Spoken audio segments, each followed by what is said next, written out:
के लेखक हैं धीरज कुमार सालुंके। रात के 12:30 बज रहे थे। कोल्हापुर में धाराशिव जाने वाली सीनियर कॉलेज के छात्रों की बस जंगल के रास्ते से गुजर रही थी। ट्रिप खत्म करके वे वापस धाराशिव आ रहे थे। दिन भर मौज मस्ती करने की वजह से सभी छात्र थक कर सो गए थे। दरवाजे की सीट के पास विकास सर और सुशील सर खर्राटे ले रहे थे। बस ड्राइवर विजय मामा भी नींद में बस चला रहे थे। उनके बगल वाली सीट पर प्यून पांडु मामा बैठे हुए थे कि तभी बस के सामने जंगली सुअरों का झुंड आया। विजय मामा ने बस जंगल में रोक दी। कुछ देर में जब रास्ता खाली हुआ तो बस फिर से चलने लगी। कुछ ही देर में विकास सर के पीछे ही दूसरी सीट पर बैठा श्याम नींद से जाग गया। श्याम की उम्र 21 साल थी। पढ़ाई में बहुत तेज था, लेकिन हमेशा अकेला रहने वाला। ना किसी से बनती थी, ना ही उसका कोई दोस्त था। वह दूसरी सीट पर अकेला बैठा हुआ था। सर, टॉयलेट जाना है। सर ने आधी आंखें खोलकर खिड़की से बाहर देखा। बस अभी भी जंगल में ही थी। थोड़ी देर बैठ जाओ, जब जंगल खत्म होगा तब मुझे उठा दो, मैं बस रोक दूंगा, वे बोले और फिर आंखें बंद कर सो गए। श्याम बस की खिड़की से बाहर देखने लगा और जंगल खत्म होने का इंतजार करने लगा। कुछ ही देर में जंगल खत्म हुआ और बस वीरान जगह पर आ गई। उसने विकास सर को जगा दिया और उन्होंने ड्राइवर से बस को रोकने के लिए कहा। जैसे ही बस रुकी, विकास सर बोले, किसी को टॉयलेट होना है तो अभी उतर जाओ, वरना बस सीधे धाराशिव जाकर ही रुकेगी। आवाज सुनकर पिछली सीट पर बैठा श्रीकांत नींद से जाग गया। विकास सर टॉर्च लेकर पहले बस से बाहर उतर गए। उनके पीछे पीछे श्याम और श्रीकांत भी उतरे और वो दोनों अलग अलग झाड़ी के पीछे टॉयलेट करने गए। श्याम टॉयलेट करके वापस आया, लेकिन श्रीकांत अभी भी नहीं आया था कि तभी श्रीकांत जोर से चिल्लाया। उसकी आवाज सुनकर विकास सर और श्याम उसकी ओर भागे, लेकिन तभी श्रीकांत झाड़ी से बाहर आया। क्या हुआ, क्यों चिल्लाए थे? कुछ नहीं सर, चप्पल से होकर कांटा पैर में चुभा। उसकी आवाज सुनकर ड्राइवर और प्यून भी नीचे उतरे थे। वह सब बस में वापस चढ़ने ही वाले थे कि तभी एक बाइक बस के सामने आकर रुक गई। अरे भाई साहब, यहाँ के नहीं हो क्या आप? क्या आपको पता नहीं कि इस रास्ते पर लोगों को हमेशा चकवा लगता है? बाइक चलाने वाला बोला।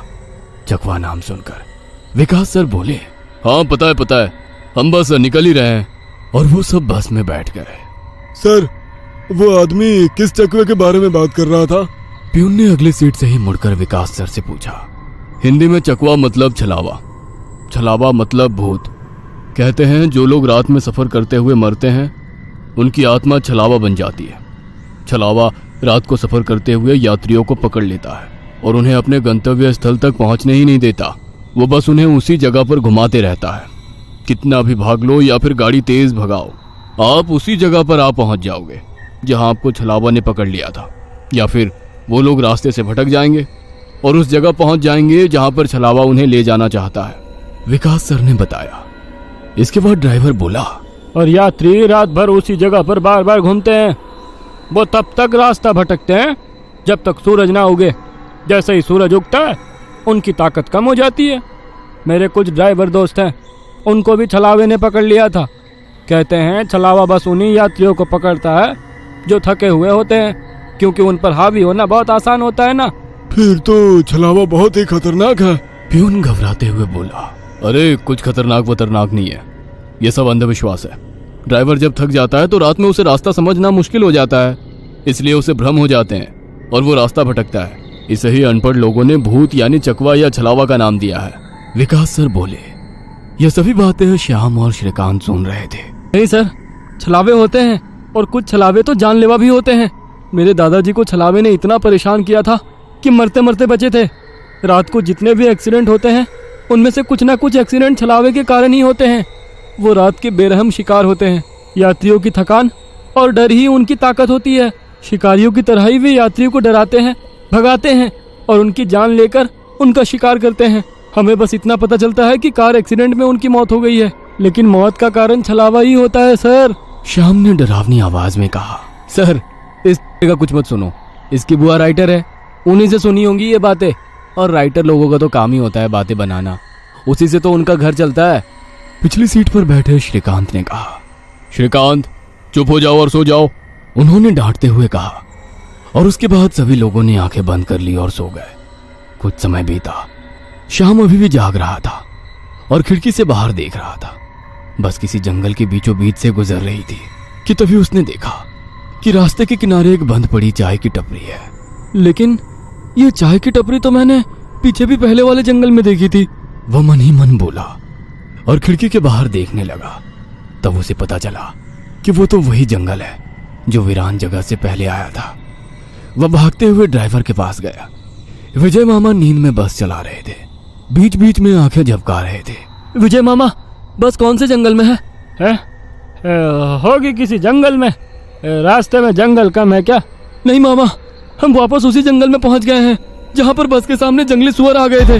नहीं बेटा, तुम्हें कुछ तो गलतफहमी हो रही है। वह जंगल तो कब का पीछे छूट गया है ना। उनकी बहस सुनकर विकास सर नींद से जाग गए। क्या हुआ श्याम? सर, हमें छलावा लग चुका है। उसने हमें पकड़ लिया है क्योंकि बस वापस उसी जंगल में आई है जहां से पहले गुजरी थी। लेकिन विकास सर भी ड्राइवर की तरह उस पर विश्वास नहीं कर रहे थे। सर, अगर आपको मेरी बात पर यकीन नहीं हो रहा है तो बाहर देखो। अभी कुछ देर रास्ते के किनारे एक ट्रक दिखाई देगा जो एक्सीडेंट में पलटी हो चुका है। और कुछ ही देर में रास्ते के किनारे सभी को पलटी हुई ट्रक दिखाई दी। ये देखकर सभी हैरान हो गए थे। ड्राइवर ने भी मान लिया कि श्याम सच बोल रहा है कि तभी जंगल खत्म हो गया और बस वही सुनसान वीरान जगह पर पहुंच गई जहां पर वो कुछ देर पहले टॉयलेट करने के लिए रोक दी गई थी। ये देखकर सभी की आंखें फटी की फटी रह गई थी। विकास सर की तो बत्ती ही गोल हो गई थी। श्रीकांत पिछले सीट से आगे आ चुका था। सबके चेहरे का रंग उड़ गया था। बस अभी भी रास्ते पर चल रही थी कि तभी वो फिर से वापस वही जंगल में पहुंच गई। वह सभी जान गए कि उन्हें छलावा ने पकड़ लिया है। ड्राइवर कोई दूसरा रास्ता मिलता है या नहीं ये देख रहा था, लेकिन फिर भी बस वापस उसी जंगल में आ जाती थी। ऐसा लग रहा था कि मानो पूरी दुनिया में बस वही एक रास्ता है जो घूम फिर कर उसी जंगल में ले आता है। सर, अभी इस छलावे से कैसे निकले? मैंने सुना है कि छलावे से बाहर तभी निकल सकते हैं जब सुबह हो जाए। इसका मतलब हमें रात भर इसी सड़क से गुजरना होगा, जंगल से वीराने में और वीराने से जंगल में। क्यों ना हम सुबह होने का इंतजार करते हुए उसी वीरान जगह पर रुक जाए। ड्राइवर बस चलाते हुए बोला। लेकिन शायद मैंने सुना है कि छलावे में रुकना ठीक बात नहीं है। नहीं सर, मेरी बुआ ने बताया था कि अगर सेफ जगह मिल जाए तो रुकने में कोई परेशानी नहीं है। बस इतना ही पता है तुम्हें? और कोई तरीका नहीं है क्या? है, लेकिन वो अभी के लिए नहीं है। और वैसे भी अगर जिस छलावे ने हमें पकड़ा है, अगर वो कमजोर हुआ तो उसकी शक्तियाँ कुछ ही देर में कमजोर हो जाएंगी और हम छलावे से छूट जाएंगे। फिर वो छलावा हमें नहीं पकड़ सकता। इन सभी की बातें सुनकर सोए हुए सुशील सर जाग गए। अरे क्या हुआ? आ गया क्या मेरा बोरगांव? सुशील सर उबासी लेते हुए बोले। तभी सभी ने उन्हें घटी हुई घटना बता दी। यह सुनकर सुशील सर के तो मानो होश ही उड़ गए। लेकिन तभी ड्राइवर जोर से चिल्लाया, सर, आगे एक गांव आया है। यह सुनकर सभी लोग ड्राइवर की तरफ भागे। तब उन्हें रास्ते के किनारे एक बोर्ड दिखाई दिया जिस पर लिखा था, बोरगांव में आपका स्वागत है। यह देख सुशील सर जोर से चिल्लाए, ये तो मेरा गांव है, लेकिन हम यहाँ इतने जल्दी कैसे पहुंचे? हमें तो कोल्हापुर से निकले मुश्किल से 2 घंटे हो गए हैं और मेरा गांव कोल्हापुर से 6-7 घंटे की दूरी पर है।